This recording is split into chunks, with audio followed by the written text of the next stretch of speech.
أشهد أن لا إله إلا الله وحده لا شريك له وأشهد أن محمدا عبده ورسوله أما بعد فأعوذ بالله من الشيطان الرجيم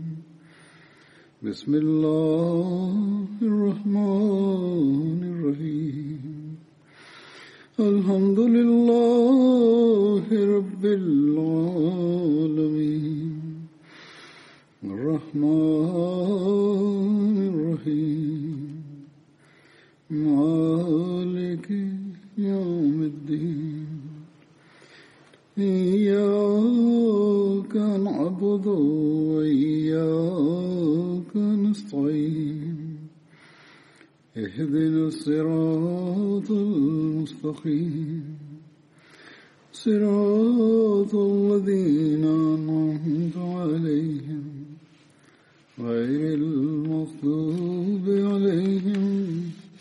ولا الضالين. په تیره خطبه کې د حضرت ابو عبیده ذکر روان وو. نن به هم د هغه باقی څه بیانېږي. جنگ یرموک چې کوم جنگ وو نو یرموک چې کوم دی نو د دې د نامې وجه دا وه چې دا د شام د نواحي علاقې کې د یوې وادۍ نامه ده. په 15 هجري کال کې په شام کې د ټولو نه لویه معرکه د یرموک په وادۍ کې د دریای یرموک په غاړه شوې وه. رومیان د باهان په قیادت کې په 2.5 لکه تقریبا 2.5 لکه جنگیالي هغوی میدان ته راوستي وو او د مسلمانانو شمیر د 3,000 ته جوخت و چې پکې 1,000 د رسول کریم صلی الله علیه وسلم صحابه وو او په دې کې تقریبا 1,000 د بدر صحابه وو. د مشورې نه پس په عارضي تور همس نه مسلمانانو خپل فوجونه واپس راوختي وو او د هغه ځایونو ته دا ویلو چې چونکې موږ په عارضي تور ساسو د حفاظت نه لاس راکاږو لګیایو نو ځکه ستاسو جزیه به تاسو ته واپس کوو چې کوم محصول باغې نه اخیستل کېدو او دا موږ ځکه واپس کوو چې موږ ستاسو کار نشو کولی او چې کوم مقصد لپاره دا جزیه اخیستل کېده نو هغه نشو کولی نو ځکه د همس خلکو ته د هغوی جزیه واپس کړی شوه. دا پیسې 100 لکه وې په لکونو کې د دې دا پیسې وې او چې کله دا پیسې دې ته واپس کړی شوې نو عیسایان د مسلمانانو د حقیقت پسندۍ او د انصاف په وجه هغوی جړل او د کورونو په چتونو باندې هغوی ولاړ وو دعاګانې کول چې یا رحم دله مسلمانانو حکمرانانو خدای پاک تاسو زر واپس راولي. او د همس د مسلمانانو رستو کېدو په وجه د رومیانو همت نورم زیات شوی وو او هغوی د یو ډېر لوی لښکر سره یرموک ته ورسېده او د مسلمانانو په مقابله کې هغوی خیمه‌زن شو. خو د پزړه کې هغوی د مسلمانانو د ایمان د جوش نه ویرېده هم نو ځکه د صلح هم خواهانو کوشش یې دا کولو چې صلح وشي. د رومیانو سپهسالار باهان د جاج نامې رومي قاصد اسلامي لښکر طرف ته رالېږلی و چې کله هغه ورسېدو اسلامي لښکر ته نو مسلمانانو د ماښام لمونځ کولو نو هغه چې دا وکړه چې مسلمانان دونه په خشوع خضوع د خدای مخې ته سجده کوي لګیا د ډېر متاثره شو او هغه د حضرت ابو عبیده نه یو څو سوالونه وکړو چې پکې یو دا و چې د حضرت عیسی باره کې ستاسو څه خیال دی. نو حضرت ابو عبیده ورته د قرآن دا آیت ویلو چې یا اهل الكتاب لا تغلوا في دينكم ولا تقولوا لله الا الحق انما المسيح عيسى ابن مريم رسول الله وكلمته القاها الى مريم وروح منه فآمنوا بالله ورسوله ولا تقولوا ثلاثة انتهوا خيرا لكم إنما الله إله واحد سبحانه أن يكون له ولد له ما في السماوات وما في الأرض وكفى بالله وكيلا. چې یا اهل کتاب د خپل دین کې د حد نه متې روزئ، د خدای پاک باره کې د حق نه بغیر بل څه مه وایئ. یقینا مسیح عیسی ابن مریم د خدای پاک صرف رسول دی او د هغه کلمه ده چې کوم هغه د مریم طرف ته نازله کړې وه او د هغه له طرفه یو روح دی. نو په خدای او د هغه په رسولانو باندې ایمان راوړئ او درې مه وایئ. د درې ویلو نه منې شئ، په دې کې ستاسو ښېګڼه ده. یقینا خدای پاک واحد معبود دی، هغه پاک دی دې نه چې د هغه د څوک زوی وي. په اسمانونو کې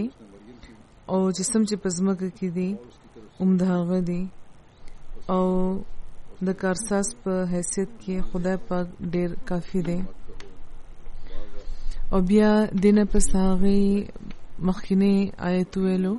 چې لن یستنکف المسیح ان یکون عبدا لله وللملائکة المقربون، چې حضرت مسیح به بیخي دا خبره بدونه مني چې هغه د خدای یو بنده وګڼل شي او نه د خدای پاک د چې کومې جوخته فرشتي دي هغه به دا په دې خبره ثبت مني. جورج چې کله د قرآن دا تعلیم واوریدو نو هغه وی چې بېشکه عمده د مسیح اوصاف دي او دا وی چې ستاسو پیغمبر رښتونی دی او مسلمان شو. یعنی کم نماینده چې راغلی وو هغه اوس خپل لښکر ته واپس نه تلل غوښته، خو حضرت ابو عبیده ورته وفرمیل چې په دې به رومیان دا وګڼي چې هغوی سره بدعهدي شوې ده، نو ځکه ته واپس لاړ شه. او دا ورته وفرمیل چې سباله به چې کم سفیر د دې ځای نه هلته ځي هغه سره به ته واپس راشې. عیسائی لښکر ته حضرت ابو عبیده د اسلام دعوت ورکو او اسلامی مساوات، اخوت او اسلامی اخلاق د هغې ته وړاندې کړ. بله ورځ حضرت خالد د هغې طرف ته لاړ، خو نتیجه لا حاصله پاتې شوه او د جنگ تیاری شروع شوه. لښکر پسې د مسلمانانو ښځې وې چې په جنگ کې به هغې چې کوم د لښکر خلک وو هغې له به اوبه ورکولې، چې کوم به ژوبل شو د هغې به خیال ساتلو او د غازیانو جوش به یې راپارولو. په هغو ښځو کې حضرت اسماء بنت ابو بکر، هند بنت عتبه د ابو سفیان ښځه چې د فتح مکه په موقع مسلمانه شوې وه، او حضرت ام آبان وغیره شامل وي. حضرت ابو عبیده د جنگ نه مخکې مسلمانانو ښځو ته وفرمایل چې یا مجاهداتو د خیمو د لرګي روباسئ او په لاسونو کې ونیسئ، د کاڼو نه خپل جوله ډکې کوي او مسلمانانو له د قتال ترغیب ورکوي. دوی ته دا ووایي چې نن ستاسو مقابله ده او تاسو به شاکوئ نه ورته. که تاسو هغوی وګورئ چې کامیابیږي لګیا دي نو په خپل ځای بیا ناستې اوسئ، او که دا وګورئ چې هغوی رستو کېږي لګیا دي نو دا لرګي به د هغوی په مخونو ووهئ او کاڼې به پرې اولئ او د جنگ میدان ته به واپس لیږئ. خپل ماشومان به داسې بره ونیسئ او هغوی ته به دا وایئ چې ورشئ او د خپل د اهل عیال او د اسلام له خاطره ژوند قربان کړئ. هغې نه پس هغوی سړو ته دا خطاب وکړو چې د خدای بندګانو د خدای پاک د مدد لپاره ورمخکې شي، هغه به ستاسو مدد کوي او ستاسو قدمونو له به مضبوطی ورکوي. یا د خدای پاک بندګانو صبر کوي چې صبر د کفر نه د نجات وسیله ده، د خدای پاک د راضي کولو سبب دی او په ختمېږي. خپل صفونه مات نه کوي، د جنگ ابتدا تاسو نه کوي، خپل نیزې رونیسئ، خپل ډالونه سنبال کوي او خپل ژبه د خدای پاک په ذکر لوندې ساتي چې خدای پاک خپل منشا پوره کړي. جنگ به تاسو شروع کوئ نه، خو چې کله حمله وشي نو بیا به وروسته کېږئ نه. د دښمنانو د لښکر نه مخکې هغه وخت د سرو زرو صلیب و او د هغې د وسلې پړکه سترګې خیره کولې او هغوی د سر نه تر خپو پورې په اوسپنه کې ډک وو، یعنی ذرې هغوی اغوستې وې او خپلو خپو کې هغوی هغه ورځ بیډۍ اچولې وې دې لپاره چې موږ به د جنگ د میدان نه تښتو نه، یا به وژنو او یا به وژلې کېږو. پادریانو د انجیل اقتباسات هغوی ته اورول او جوش یې ورستو او د کافرانو لښکر د سمندر د چپو په شان رامخکې شو او د هغې شمېر 2.5 لکه و او د مسلمانانو شمېر صرف 30,000 و چې جنگ شروع شو. په سر کې رومیان درانه وو او هغوی مسلمانان وروسته کول شروع کړه. عیسایانو په پټ دا معلومه کړې وه چې مسلمانانو کې صحابیان څوک دي او بیا هغوی خپل څو تیراندازه په یوه ټیله باندې کېنولي وو. هغوی ته هدایت کړی وو چې هغوی د په خپلو غشو هغوی د خاص په صحابه باندې خپل غشي دیولي. هغوی دې نه خبرو چې کله دا لوی خلک ووژلی شي نو د باقي فوج زړه به پخپله مات شي، هغوی به د میدان نه وتښتي. نتیجه دا شوه چې ډېر صحابه شهیدان شو او د ډېرو سترګې ضایع شوې او چې دا حالت چې هغه وکتو نو اکرمه چې د ابوجهل زوی و د مکې د فتح په وخت مسلمان شوی و، هغې د مکې د فتح په وخت رسول کریم صلی الله علیه وسلم ته دا عرض هم کړو چې دعا کوي چې خدای پاک ماته د تلافي امامفات یعنې چې شاته چې څه تېر شوي دي د هغې د تلافۍ توفیق راکړي. نو هغوی خپلو یو څو ملګرو سره د حضرت ابوعبیده په خدمت کې حاضر شو او هغوی ته عرض وکړو چې صحابه ډېر خدمتونه کړي دي او موږ چې دا وروستو راغلي وو موږ له دې موقع راکړی شي د ثواب د ترلاسه کولو. موږ به د لښکر په قلب کې یعنې چې کومه مینځه برخه ده هغې کې به هغلته به حمله کوو او عیسایان چې کوم جرنیلان دي هغه به وژنو. حضرت ابوعبیده وفرمیل چې دا ډېره د خطرې خبره ده، داسې خو به چې څومره زلمي دي هغه به ټول ووژلی شي. اکرمه وویل چې دا ټیک ده، خو دې نه بغیر بله څه لاره هم نشته. تاسو دا خوښوئ چې موږ زلمي خو بچ شو او صحابه دې ووژلی شي.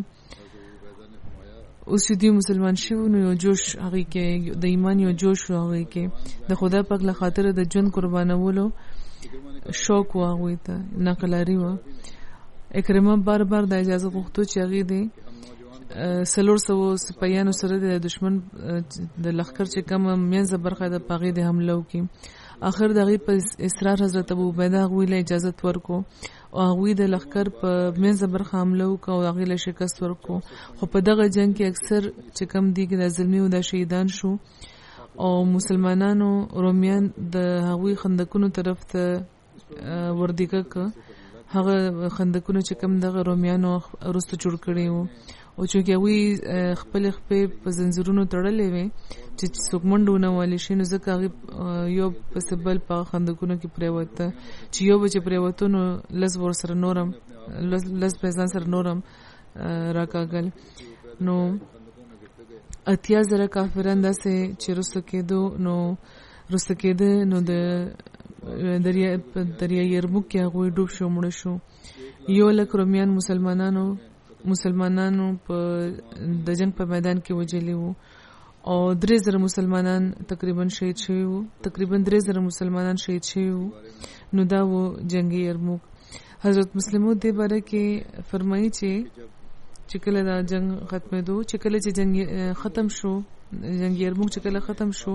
نو مسلمانانو په خاص تور اکرمه او دغه ملګری لټول نو غوړي ده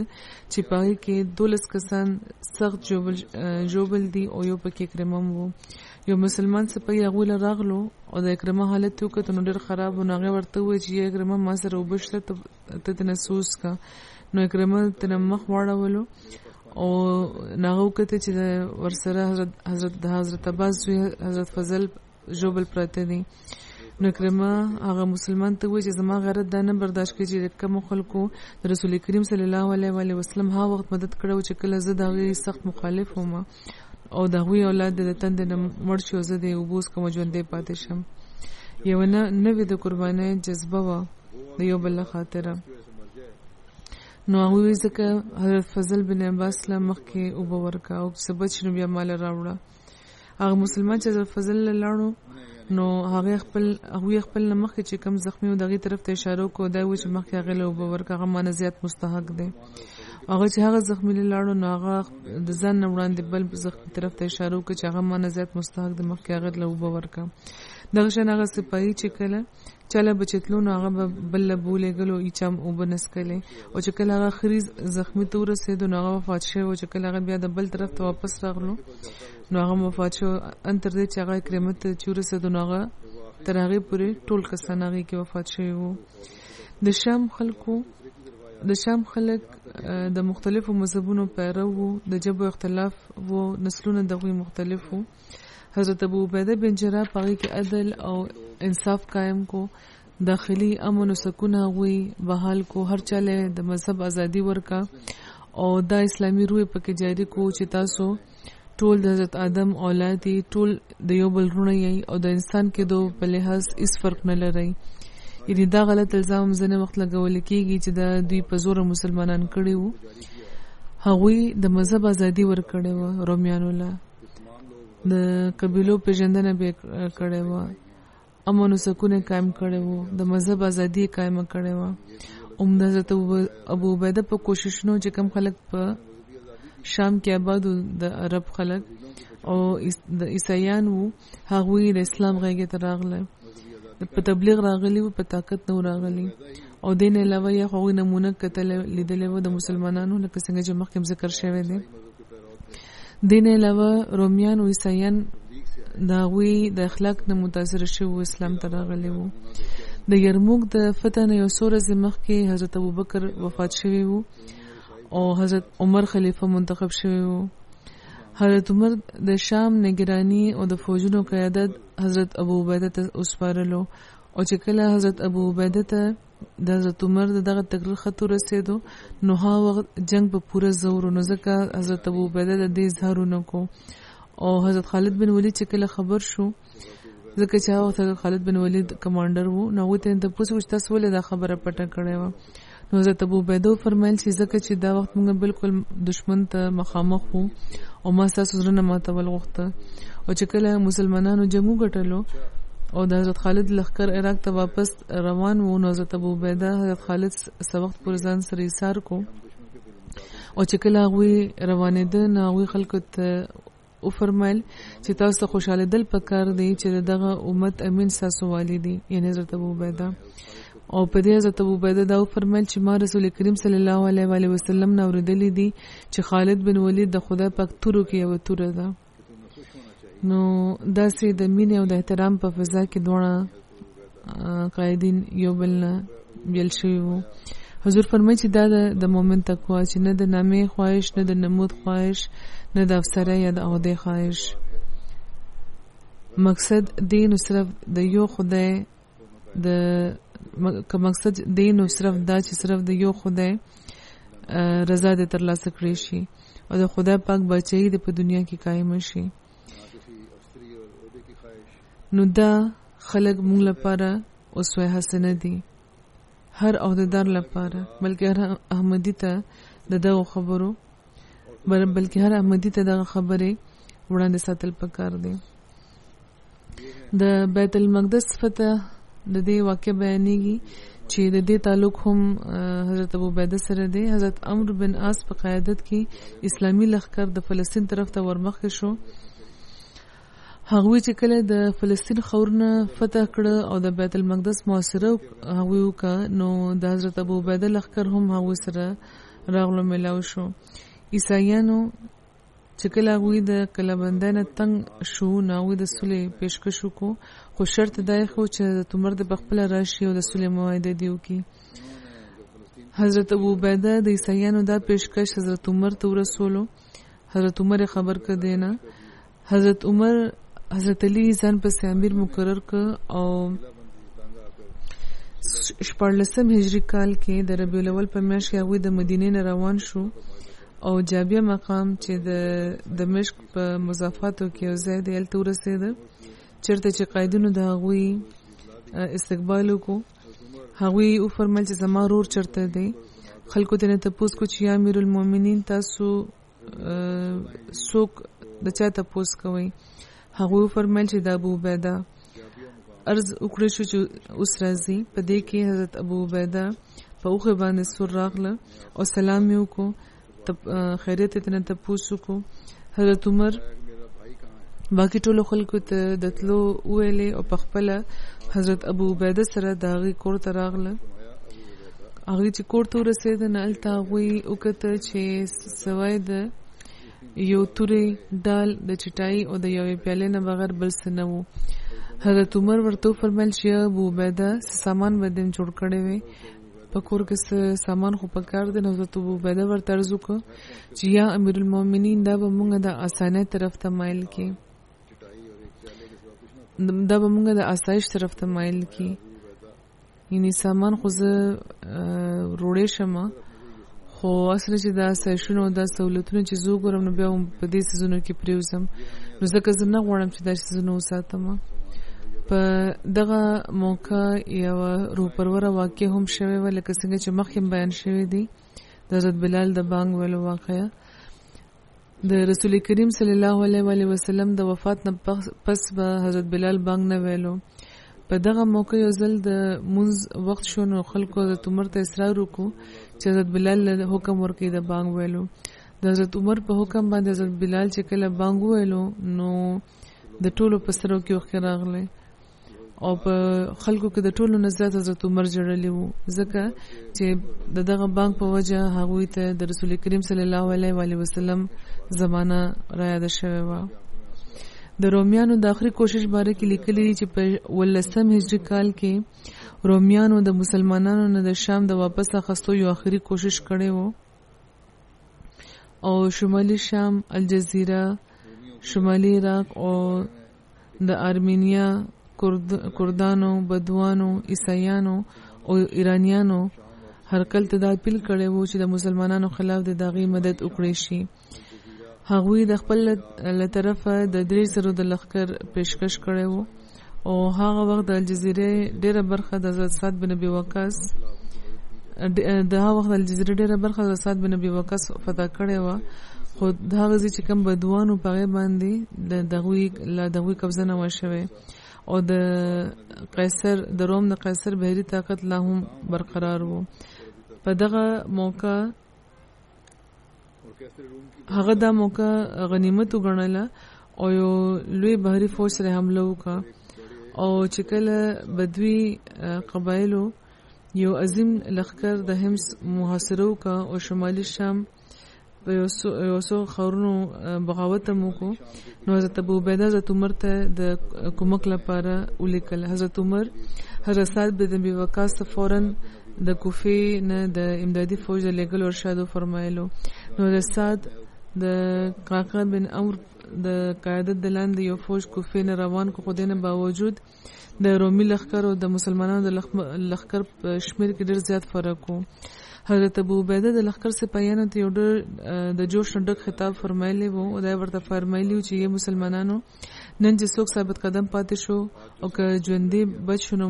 ملک او مال به هغې ته میلاویږي او که ووژلی شو نو د شهادت دولت به ورته ترلاسه شو. زه دا ګواهي ورکوم چې رسول کریم صلی الله علیه وسلم دا فرمایلی دی چې کم تن په دغه حال کې مړ شو چې هغه مشرک نه وي نو به ضرور جنت کې داخلیږي. چې دواړو ډلو کې جنګ وشو نو د مسلمانانو په مقابله کې لږ ساعت کې د رومیان شاته کېدل شروع شو او هغه د مرجل دیباج چې کوم د شام د سرحدي علاقې ده دغه یو خار دی هغه نه مسجد دغه نه لس میله په فاصله باندې د یو غریزه واده نامه ده التهبو تختې دغه نه پسې چرم کیسر تر شام طرف ته د پیشقدمه حوصله ونشو تاون امواستام یو زیاده د رملنه د بیت المقدس په لار شپږ میله په فاصله یو وادي ده د تاریخ په کتابونو کې لیکلي دي چې دته تاون امواز د لپاره ویل کېږي چې دلته نه دغه مرض آغاز شوی وو په دغه بیماری شام کې بشمیره مرګونه شوی وو د زنو خیال ده چې 15000 کسان مړه شوی وو او د دې تفصیل په بخاری کې د سیملاویږي چې حضرت عبد الله بن عباس بیانوي چې حضرت عمر چې کله د سرغ مقام چې د شام او د حجاز سرحدي علاقې کې د تبوک د واده یو ځای دی الته او د مدینې نه د 14 شپو په مسافت دی او په خواني چې کوم تاریخونه د همداس لیکلي کېږي د دې مطلب وي د زرو میلو تقریبا 1000 میله الته چور رسیده نو داغي ملاقات د فوجونو چې کوم امیران حضرت ابوبیده او داغي ملګرو سره شوی وو نو دغه خلکو حضرت عمر ته و چې شام په علاقې کې تاون بیماری خورا شوی ده نو حضرت عمر مشورې لپاره اولین مهاجرین راوغتل هغه سره مشوره وکړه خو مهاجرینو کې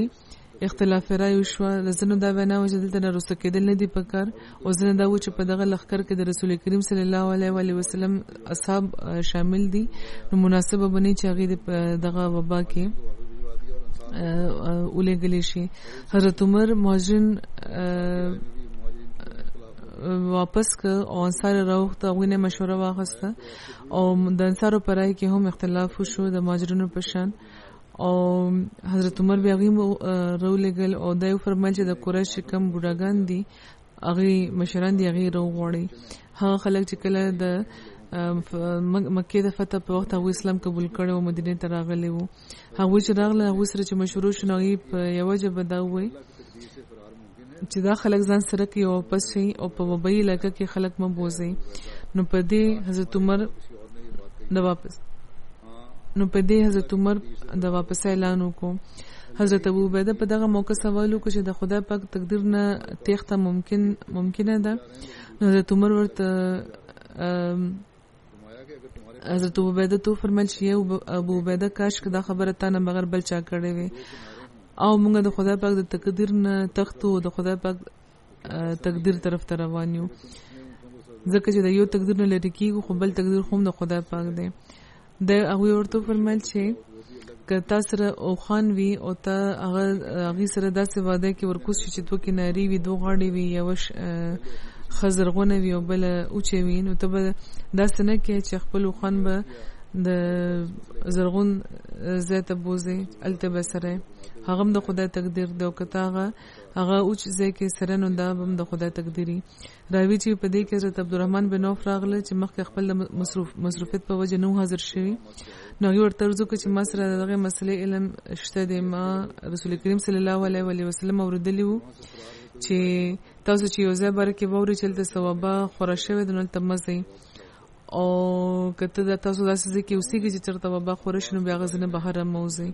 نو په دې حضرت عمر د خدای پاک شکر وکړو واپس شو د تاون مواس واره کې حضرت مسلمات بیانې چې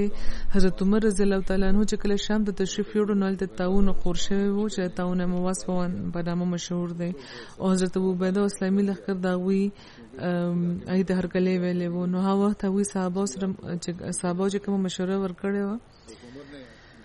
نو هغه دا و چې چونکه دا وخت په علاقې کې د تاون وبا خوره د نو ځکه تاسو ته واپس تل پکار دي حضرت عمر دا مشوره قبول کړه او فیصله وکړه چې ټول واپس دي نو حضرت ابو عبیده په ظاهر ډېر اصرار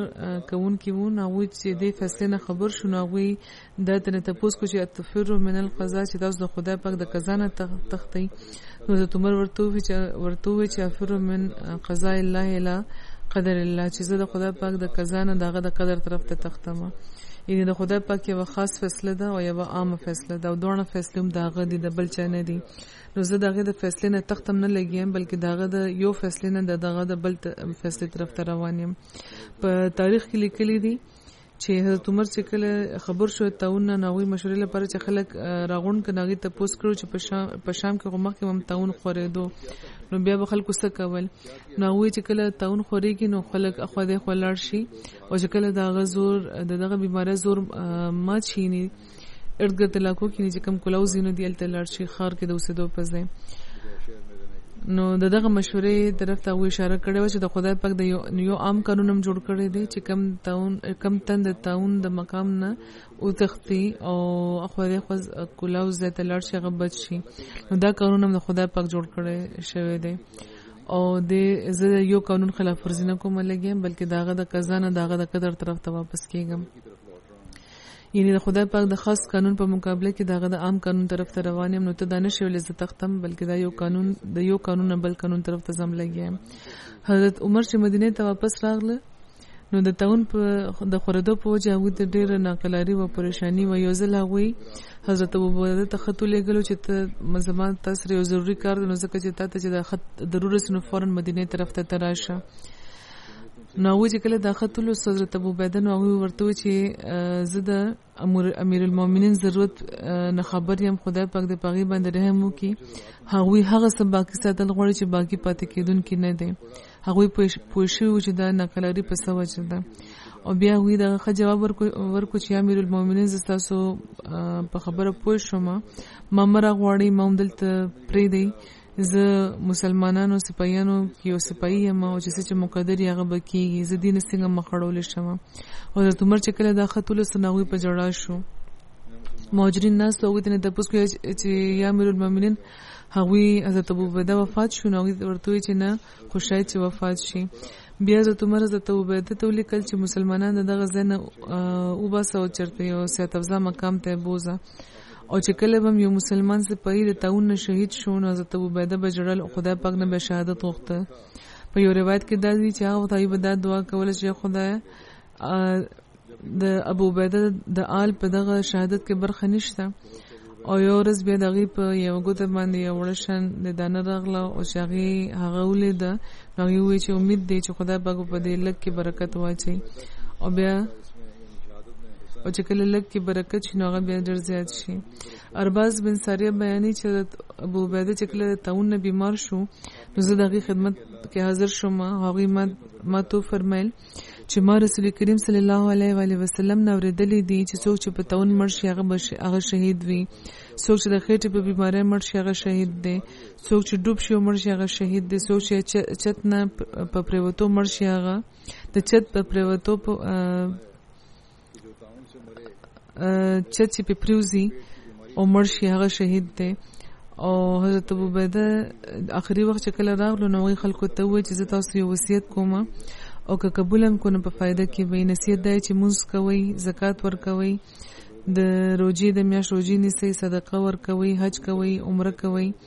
یو بل ته د ښو خبرو تاکید کوئ خپلو امیرانو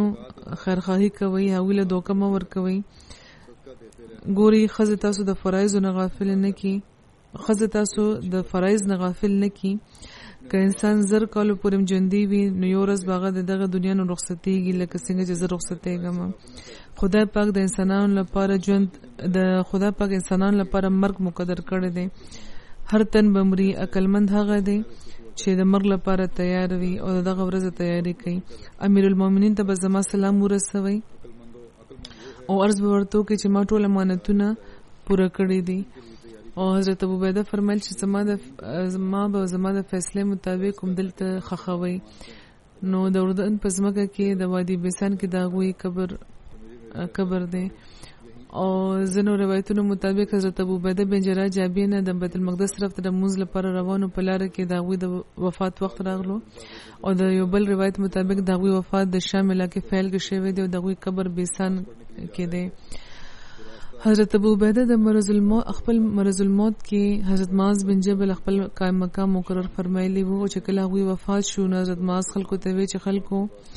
نن موږ نه هغه تن جدا شو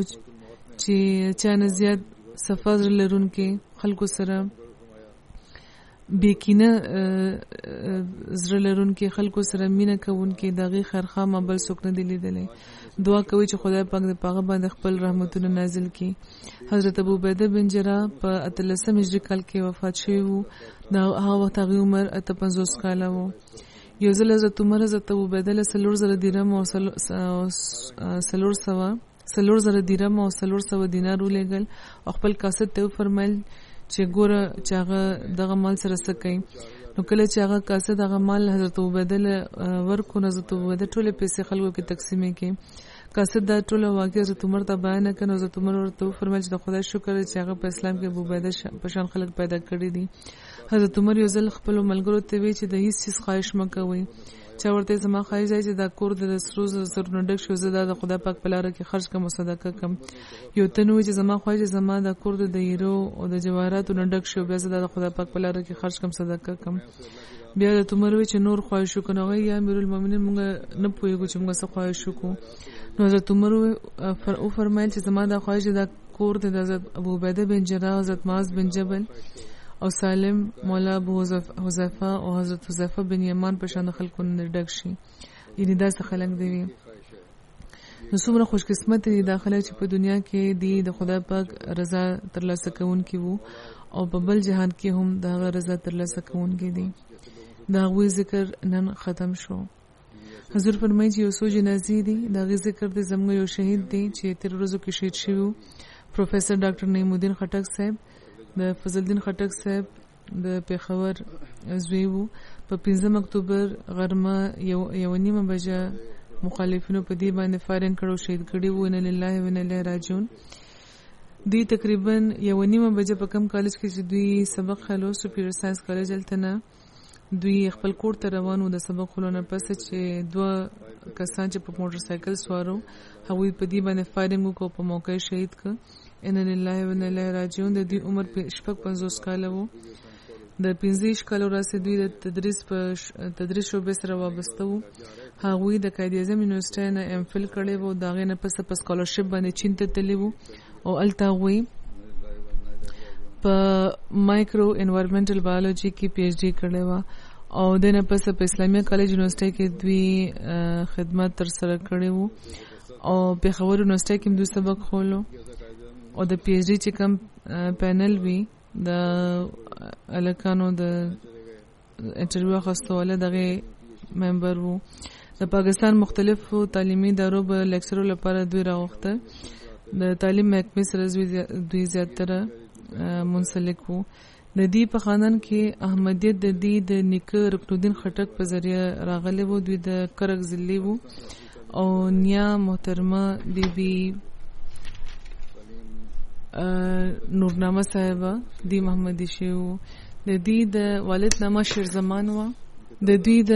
والد نامه شیرزمان و چې د حضرت مسیح موعود علیه السلام صحابي وو. دغه والد د نیا والد او د قادیان نه په واپسې باندې د حضرت مسیح موعود علیه السلام له طرفه هغوی ته یو کورته هم د پتوفه کې ملاوه شوی چې د دې په خاندان کې تر اوسه دا موجوده ده تبرک په تور باندې. د دې والد د شهید مرحوم والد فضل الدین صاحب لایف سټاک محکمه کې ویټنری ډاکټر هم وو او د ډیپټي ډایریکټر او د نه دی ریټایر شوی وو. ډیر معروف شاعر هم وو. د دې والده محبوبه الرحمن صاحبہ د تعلیم په محکمه کې ډیپټي ډایریکټر و او د نه ریټایر شوی و. ډیرو کلونو راځي د دې خاندان ته د مخالفانه حالاتو سره د دې خاندان مخ دی. د دې اسخر بشیر احمد صاحب اډوکیټ هم چې د چینی پایا جمعات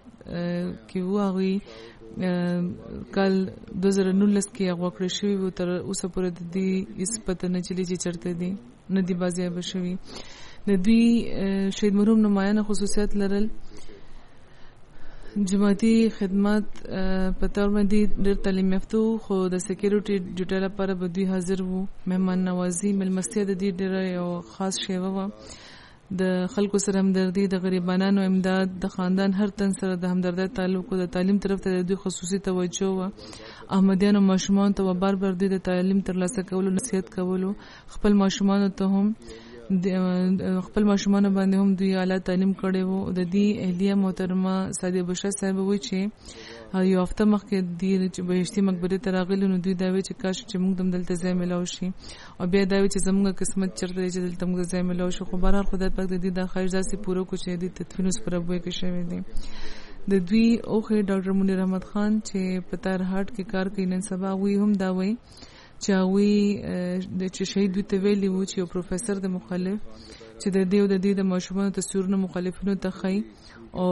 هغه ترغیب دا ورکړي چې داخله کوجنه او د دې د کورنه بهر مخالفانه بنرونه لګولي وو او چې دلته راغلي ما سره ملایودل یو هفته مخکې وی ما ورته چې روټه خورم موږ سره دا وی چې نه چې روټه به په لنګرخانه کې خورم او چې کوم مزه د مسیمود علی السلام د لنګر روټه کې دا او چې کوم برکت تل ملاويږي هغه بل چرته نه ملاويږي او بیا به چرته ګورو. نو د شهید مرحوم په پسماندگانو کې د دوی د اهلیه ساده نسیم نه علاوه 3 لونه او 2 زامن شامل دي. یو لور د دوی وده ده او باقی 2 لونه د دې سبق وی لګیا دي. یو زوی د دوی انجینیر دی او یو زوی د فرست ایئر طالب علم دی کلیم الدین خټک او نور الدین خټک. نور الدین خټک د فرست ایئر طالب علم دی او کلیم الدین انجینیر دی او د دوی یو بل خپلوان چې جماعتي خدمت کوي لګیا دي نن سبا هغه نوید احمد صاحب دی چې د امیر جماعت دی د پیښور د دې اوخې دی. خدای پاک دې سره د مغفرت او د رحم سلوک فرمای او د دې لوحې کینو له صبر ورکړي. دویمه جنازه د ګران اسامه صادق چې د جرمني جامع طالب علم وو د محمد صادق صاحب زوی 13 ورځو کې د ریاراین په جرمني کې دوی ډوب شو وفات شو. نه لله و نه الیه راجعون. د وفات په وخت دی عمر 20 کاله وو. په پاکستان کې په چک سکندر د ګجرات اوسیدونکو وو. په رونو خواندو کې ټولو نه کشر وو. د دوی 15 خواندې او یو رور دی. د دې په لوحې کینو کې 15 خواندې او یو رور شامل دي د مور پلار نه علاوه. د دې په خاندان کې احمدی د دې د نیکه له طرفه راغلی و د حضرت مسلم موعود په دور کې او د دوی نیکه د خپل 2 ورونو سره احمدی شوی وو او باقی دوانو خو بیا رسو د احمدیت نه وړدلی وو خو د دوی نیکه قائم وو په احمدیت باندې. د مور له طرفه احمدیت د دوی غور نیکه حضرت شاه محمد صاحب د دوی پلار د حضرت لنګر محمد صاحب په ذریعہ راغلی وو چې د مسیمود علی السلام صحابه او کې شامل وو. هغوی په کال 1903 کې د حضرت مسیمود علی السلام په لاس په جهلم کې بیعت کړی وو. په چک سکندر کې په کال 1909 کې چې کله جماعتي حالات ډېر خراب شو او د احمدیانو خلاف ډېر جلوسونه راوته نو د مرحوم مور پلار ته هم ډېر د مخالفت سره غوي مخ شوی وو او د دې مور وهلم خړلې وو او د دې په پلار باندې د درو مقدمه جوړه شوې چې تر 2 کال پورې روانه و. بهرحال دی بیا جرمني ته راغله او دلته چې دی راغله نو ابتدایي تعلیم خو دی ملته نه ترلاسه کړو او بیا دلته چې راغله نو په جامعه کې دی داخله خسته و او جامعه کې د دې دریم کال دی اوسس مکمل کړو. خو بهرحال د خدای پاک تقدیر وو چې هغه ځان تر وختو د دې د والد وینا ده چې زه د مرحوم چې څومره تعریف وکم نو هغه بلګ وی ځکه چې هغه په لږ عمر کې ډېر کارونه کړی دي. یو طالب علم خو ډېر لایک ماشوم او زیاتره وخت په سبق کې تیرېدو. د کورونا په وجه هغه 6 میاشتې په کور کې تیر کړی وو 6 میاشتې په کور کې تیرې کړې وې او د سره د جمع مون سره هغه د روزې د میاشتو له روزې نیولې وې او د تراویح منځونه سره د جمع کول بلکې امامت به او ماغه کولو او د چټیانو نه پس جمع ته د تلوغه تیاری کوله خو وفات شو. د دې والده وی چې ډېر زیات خوبه دی لرلې او په ډېر په ذمہواری به هر کار کولو او دا به مرته چې کار د زر مکمل شي. ډېر ساده طبيعت لرلو خبره به کم کولې صرف د ضرورت په وخت به خبره کولې. د مور پر ډېر فرمانبردار او مضبوط اراده لرله. طبيعت ته سنجیدو خودورندې شو. په په مختلفو جبو عبور لرلو په مختلفو جبو د عبور ترلاسه کولو کوشش به کولو او د لپاره په عربی په فارسی او انګلیش او په جرمن ژبه باندې په خاص تور هغه توجه ورکوله. د جرمني نېشنل سیکریټري د تبلیغ لیکي فرید صاحب چې اسامه ډېر خوبه لرلې یو خوبي دغه دا و چې د تبلیغ سرګرمو کې به ډېر برخه اخیسته. د وفات د 2 ورځې مخکې هم د مسلسل 3 ورځې د فلایرز تقسیم لپاره تللی و د مشرقي جرمني ته او چې کله هم ورنه د دې باره کې تپوس کړی شوی نو د چرته انکار نه دی کړی او ښه مخکې کېدو په دغه کار کې. سویب ناصر دی چې د جرمني جامعه نه فارغ التحصیل دی مربي هغې دا وایي چې 4 کاله زما جونیر وو خو په عبادت کې ما لپاره یو نمونه وه. په جومات کې به مونځ لپاره به اکثر په وړومبي صف کې به ما دا لیدو او ټوله نه مخکې به جومات ته راتلو نفلونه به کول او مونځ نه پسه به اکثر وخت په ذکر کې تېرېدو. په هغه طلباو کې شامل چې ټوله مخکې به جومات ته راتلو ټوله کې آخر کې به وته او دغه شان د جمعې په مونځ کې هم ټوله کې په وړومبي صف کې به ناستو. د جامعې په سبق کې ډېر سنجیده و. خدای پاک د مرحوم سره د مغفرت او د رحم سلوک فرمایي او درجات دې ورته اوچت کړي او د مور پلار او ورونو خوانو له خدای پاک صبر ورکړي. بل جنازه د رسول محمد ملک صاحب چې دلته خو مخکې د تعلیم شعبې سره غوي منسلک وو په حکومت کې یا تعلیمي ادارو کې او د نه پس ریټایرمنټ نه پس چې کله جامع شروع شو د جامع استاد مو د ووت یو کال په عمر کې په 23 ستمبر باندې وفات شوی دی. ان لله و انا الیه راجعون. د دین نیکه حضرت ملک نور الدین صاحب او پلار حضرت ملک عزیز احمد صاحب د حضرت مسیح موعود علیه السلام په صحاباو کې شاملو. د دې یو واقع د دې مور بیانې د دې د والد صاحب چې ځل د دې په کور کې چې بیماری په وجه ډېر خلک وو د ملک صاحب د کور خلک د دې د نیکه د خاندان ډېر خلک وفات شوي وو. نو دې والدې یعنی د دې نیا شاید حکیم مولانا نورالدین صاحب چې ماشوم حالت وي نو مولوی صاحب فورن دغه کتو لپاره کور ته راغلو دا یو فرمایل چې دغه ماشوم د بچ کېدو امکان ډېر کم د صرف دعا بچ کولای شي. دینه پس د حضرت المسیح ول حضرت مسیح موعود علیه السلام په خدمت کې حاضر شو د درخواست د دعا درخواست ورته وکړه. حضرت مسیح موعود علیه السلام ورته د مسجد اقصی په پونو کې ملاو شوی او نو ملته ورته درخواست وکړه. نو حضرت مسیح موعود علیه السلام فرمایي چې اوس ولاړ شو ګورو ماشوم نه وي دغه کور ته لاړ او د کور چې راغله د ماشوم په تندي لاس کې خود فرمایل چې دا ماشوم ان شاء الله ټیک شي. نو د حضرت مسیح موعود علیه السلام د دعا معجزه و چې هغه ټیک شو او بیا د غوي والد تر 80 کالو پورې ژوند دی وو. سلیم ملک صاحب ابتدایي تعلیم په قادیان کې ترلاسه کړی و. د پاکستان د قیام نه پس په سیالکوټ کې هغوی مقیم وو او هلته هغوی کالج کې تعلیم ترلاسه کړی بیا کراچۍ ته هغوی تشریف یوړو. هلته د ساینس د مضامینو تعلیم هغوی ترلاسه کړو. کال 1960 کې هغوی انګلستان ته راغله او دلته په ریډینګ یونیورسټۍ کې تر ډېرو کلونو پورې د جیولوجیکل کیمستري پروفیسر وو. د سره راسه هغوی ته د انګلستان په جومات کې په مختلفو شعبو کې د کار توفیق ترلاسه شو. نېشنل سیکریټري تعلیم او تربیت مقرر شوی وو. تر ډېر اوږدې مودې پورې سیکریټري امور خارجه وو. د جومات چې کوم انټرنیشنل ریلیشن شعبه د پای کې ډېر کار کړی دی. د احمدیانو د حالاتو د جایزه اخیستو چې کومه د هیومن رائټس کمیټې سره 2 ځله دوی پاکستان ته تللي وو او رپورټ تیارولو توفیق دوی ته ملاو شوی وو. ډېر لوی انټرنیشنل ایکسپو هر کال په دنیا کې په مختلفو ملکونو کې لګول کېږي. نو په کال 1992 کې په انګلستان او په سپین کې د جومات د سټال لګولو دغه د ارګنایز کولو موقع دوی ته ملاوه شوی وه. په کال 1990 کې د جامع احمدیه د قیام باره کې چې کومه کمیټې خلیفۃ المسیح رابعه جوړه کړې وه نو هغې کې سلیم ملک صاحب هم شامل کړی وو. دغه شان جامع احمدیه د یو کې د آغاز نه مخکې چې کومې کمیټې جوړېدې هغې کې دوی برخه اخیسته. د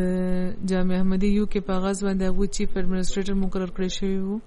دا ذمهواري دوی تر 14 نومبر کال 2015 پورې ترسره کوله. د جامعې طلبات د انګریزي او د تاریخ ښودلو توفیق هم دوی ته ترلاسه شوی وو چې تر وفاته پورې دوی سبق خیلو. او بیا چې کله اسلام آباد په بیا خسله شو نو حضرت خلیفۃ المسیح رابعه په هدایت باندې هلته باقاعده هغې ته د لایبرري جوړولو توفیق هم ترلاسه شوی وو. دوی ډېر زیات دیندار او د موزه د روزې پابند او د خلکو سره ډېر زیات مینه کوونکي خوشګفتاره د اله الله ملما دوست خلافت سره ډېر زیات مینه کوونکی او د اخلاص او وفا تعلق لرونکی زبرګو په غم ځپلو کې د اهلیې نه علاوه 3 لوڼه او په ګڼ شمېر کې نوسانوسي شامل دي. د دې خورۍ مې عبدالوهاب وایي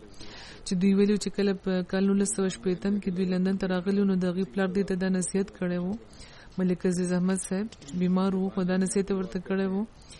یو خدا چې جمعات سره به تعلق چرېم نه پرېږدي ولایت ته روان نو دا به نه ګڼې چې دغه ځای رنګینۍ کې به ورک شي. دویمه دا چې همیشه به په وخت باندې په چنده به پوره شرح مطابق به ورکې. دا هم د نفس اصلاح لپاره ضروري ده. او دریم نصیحت دا چې څوک هم چې درنه مدد وغواړي نو رسو کېږي به نه څومره چې تنګي راشي. نو ما د مور پر په نصیحتونو باندې همیشه عمل کړی او د دې د خورۍ لیکي چې هغوی خو راته نه وي خو وروسته بیا زه خبر شوم چې یو ځل د دې یو خپلوان ته پیسې پکارې وې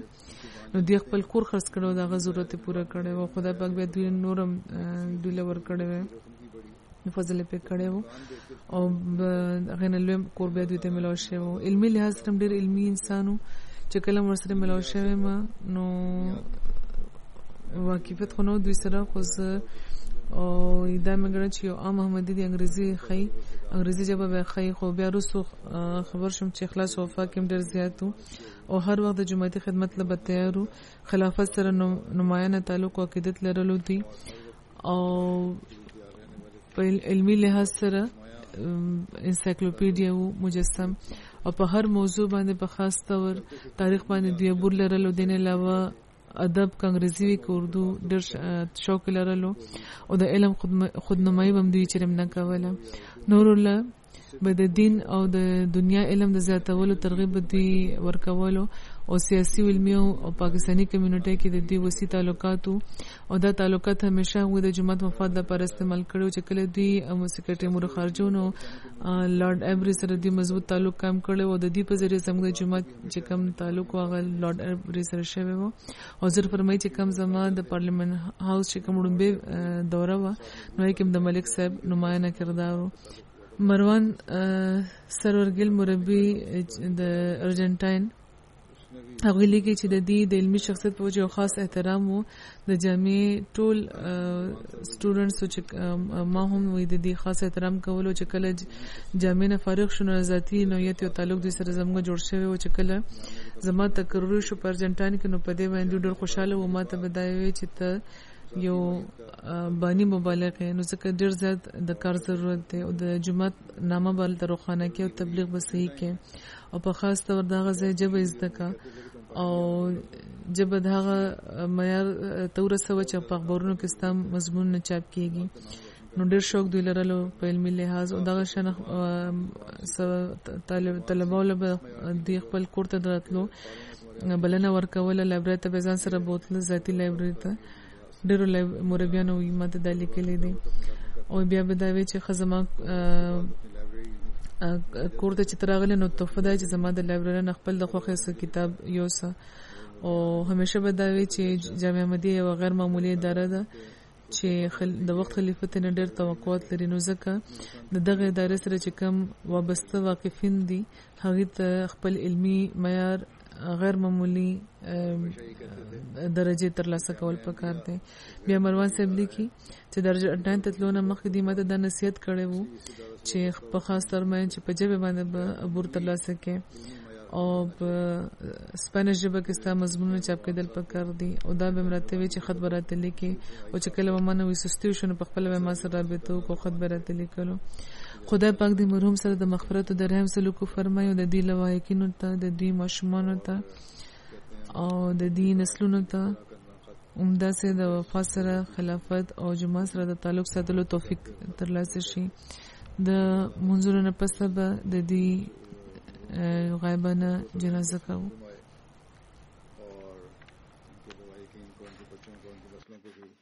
اسی طرح وفا کے ساتھ خلافت و جماعت سے تعلق رکھنے کی توفیق عطا فرمائے.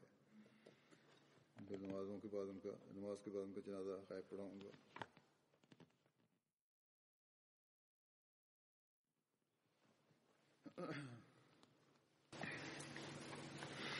الحمد للہ